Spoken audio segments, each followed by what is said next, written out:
सामाजिक विज्ञान विषय की ऑनलाइन क्लासेस में आपका स्वागत है। पिछली वीडियो में हम परिवहन से संबंधित बातों की चर्चा कर रहे थे और हमने स्थल परिवहन में सड़क, रेल व पाइपलाइन परिवहन एवं जलीय परिवहन का जिक्र किया। हमारा लास्ट वीडियो जल परिवहन से संबंधित था, जिसमें हमने ये जाना कि जल परिवहन का सबसे सस्ता एवं तीव्रतम साधन है। तीव्रतम तो नहीं कह सकते हम, लेकिन हाँ इतना कह सकते हैं कि ये परिवहन का सबसे सस्ता साधन है, क्योंकि इसके मार्ग में या यूं कह लें कि मार्ग निर्माण की जो आवश्यकता है इसमें नहीं पड़ती। जब मार्ग निर्माण की आवश्यकता इसमें नहीं पड़ती है तो लागत इसमें कम आती है, और जब लागत कम आती है तो कीमतें स्वतः ही कम हो जाती हैं। इसलिए कहा जाता है कि ये परिवहन का सबसे सस्ता साधन है। इसी के साथ जब हम आगे चर्चा कर रहे थे तो हमने जल परिवहन में सर्वाधिक महत्वपूर्ण तत्व बंदरगाहों के बारे में जाना कि जहाजों के रुकने, माल उतारने, चढ़ाने के लिए जिस स्थान का इस्तेमाल होता है वो बंदरगाहों के नाम से जाना जाता है। या यूं कह लें कि जिस तरह से रेलगाड़ियां रेलवे स्टेशन पर, बसें बस स्टैंड पर और हवाई जहाज हवाई अड्डे पर रुकते हैं, उसी तरह जहाजों के रुकने के लिए, माल उतारने में चढ़ाने के लिए जिस तटीय क्षेत्र का इस्तेमाल होता है उसे बंदरगाह कहा जाता है। वैसे हमारे देश में छोटे और बड़े मिलाकर काफी बंदरगाह हैं, लेकिन प्रमुखतः भारतीय सीमा पर, तटीय सीमा पर 12 बड़े बंदरगाहों का जिक्र आता है, जिनमें 6 बड़े बंदरगाह अरब सागर की तटीय सीमा पर स्थित है, तो 6 बड़े बंदरगाह बंगाल की खाड़ी की तटीय सीमा पर स्थित है। इन सभी बातों का हम जिक्र अपनी पिछली वीडियो तक कर चुके थे। आज उसी क्रम में एक नया टॉपिक हम पढ़ने जा रहे हैं और वो है वायु परिवहन। वायु परिवहन का सबसे तीव्रतम साधन माना जाता है। वायु परिवहन का सबसे तीव्रतम, आरामदायक एवं प्रतिष्ठित साधन है।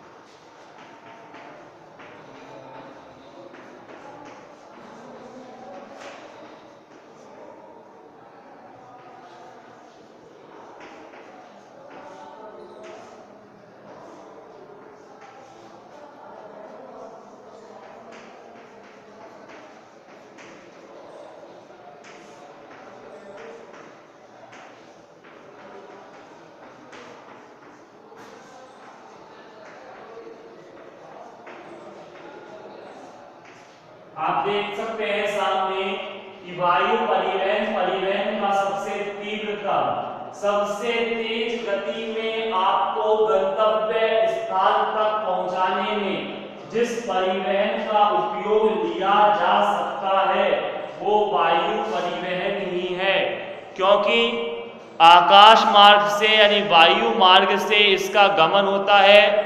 रास्ते में कहीं पर भी कोई परिवहन संबंधी बाधा नहीं आती, कहीं पर भी सड़क के टूटे होने या रेल की पटरियों के क्रैक होने जैसी समस्या इसमें नहीं आती है।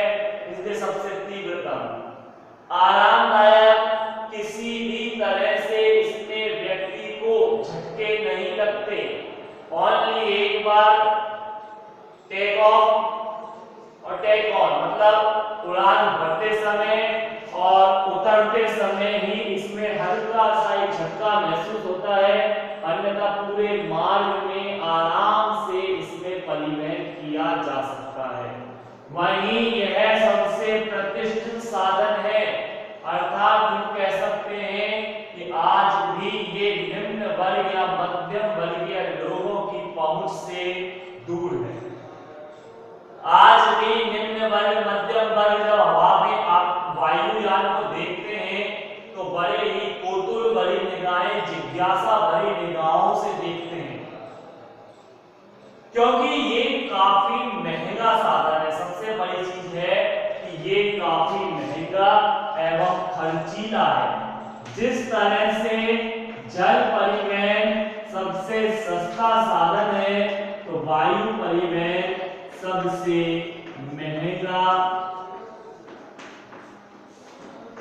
साधन।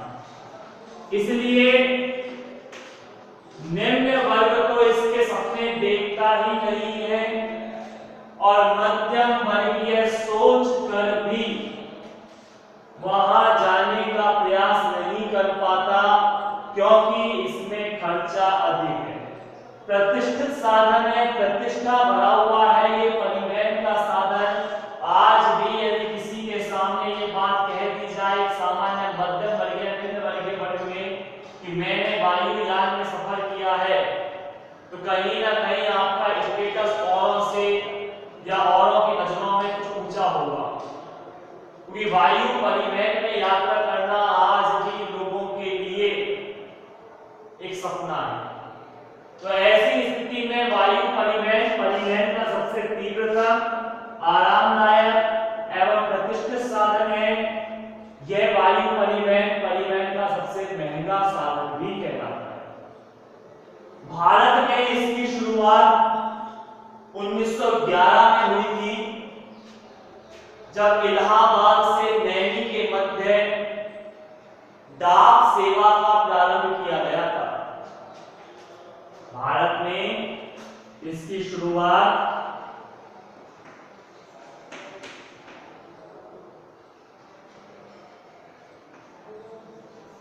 1911 में हुई। इलाहाबाद से नैनी के मध्य जब प्रथम डाक सेवा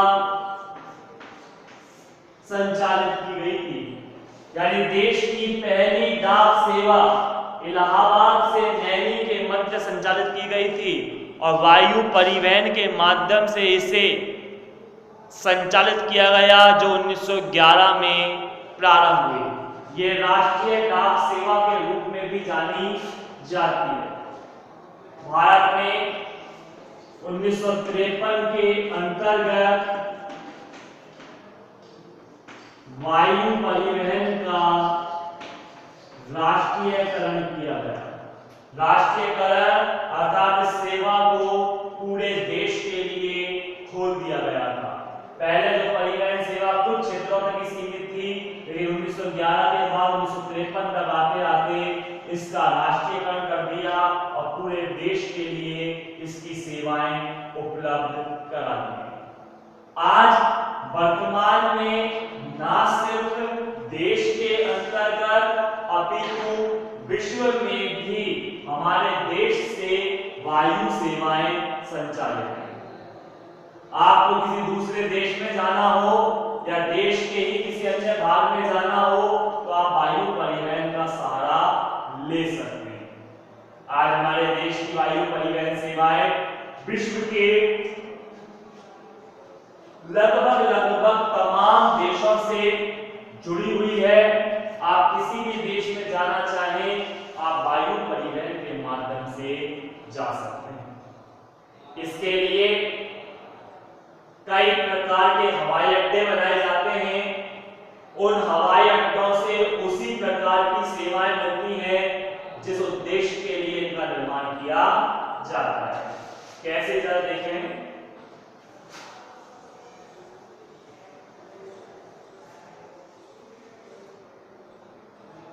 हवाई अड्डों के यदि प्रकारों के आधार पर देखें, इनके उपयोग के आधार देखें तो हवाई अड्डे के 4 प्रकार सामने आते हैं।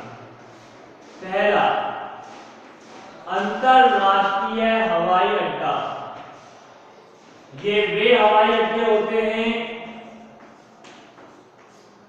जहां से आपको विमान सेवाएं अंतरराष्ट्रीय स्तर की प्राप्त होती हैं। अर्थात यदि आपको किसी दूसरे देश में जाना है तो आपको इस तरह के हवाई अड्डों तक पहले पहुंचना होगा। ये उसी तरह मान सकते हैं जैसे रेलवे स्टेशन एक छोटे गांव में है वो भी रेलवे स्टेशन है, एक शहर में है वो भी एक रेलवे स्टेशन है, और एक महानगर में है, जंक्शन है, वहां पर भी रेलवे स्टेशन। लेकिन छोटे गांव में कुछ गाड़ियां ही रुकती हैं और किसी निश्चित स्थान से निश्चित स्थान की ओर जा पाती हैं। बड़े शहरों में थोड़ी और गाड़ियां रुकती हैं और महानगरों में और अधिक गाड़ियां रुकती हैं।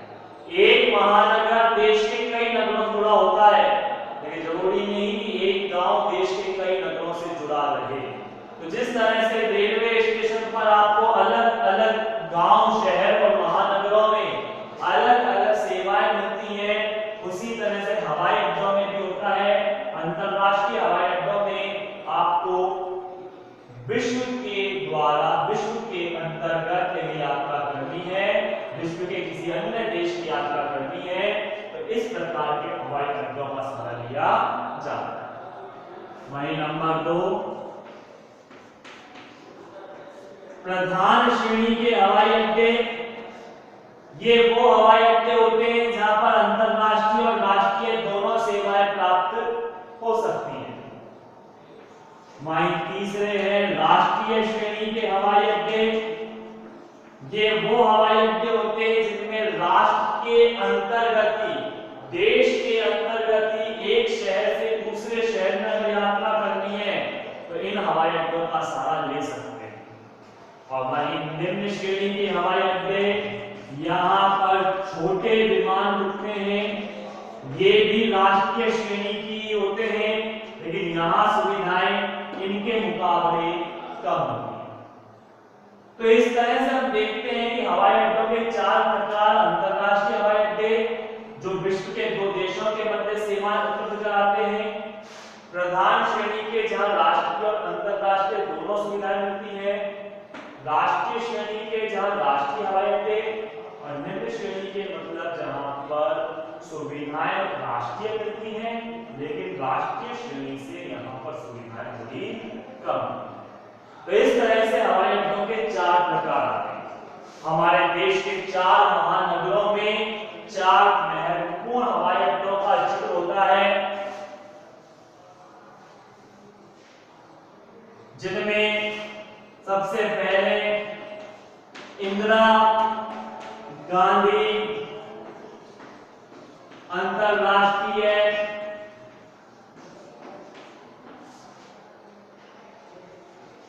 हवाई अड्डा, ये नई दिल्ली में।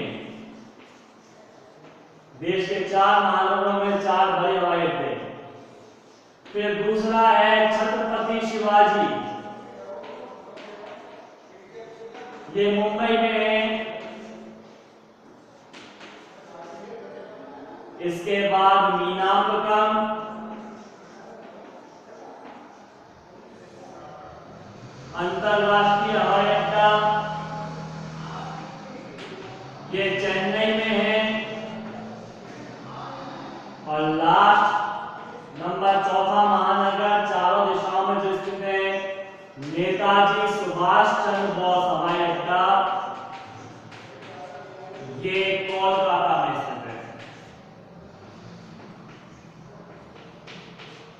तो इस प्रकार से देश के 4 महानगरों के अंतर्गत 4 हवाई अड्डे आप देख सकते हैं जो महत्वपूर्ण हवाई अड्डों के रूप में जाने जाते हैं। और ये चारों हवाई अड्डे अंतरराष्ट्रीय श्रेणी के हवाई अड्डे हैं जो विश्व के विविध देशों के मध्य आपको परिवहन सुविधाएं उपलब्ध कराते हैं। तो इस तरह से आज हमने वायु परिवहन से संबंधित अध्ययन की चर्चा की। परिवहन से संबंधित यह लेसन यहीं पर समाप्त होता है। शेष बातों की चर्चा हम आगामी वीडियो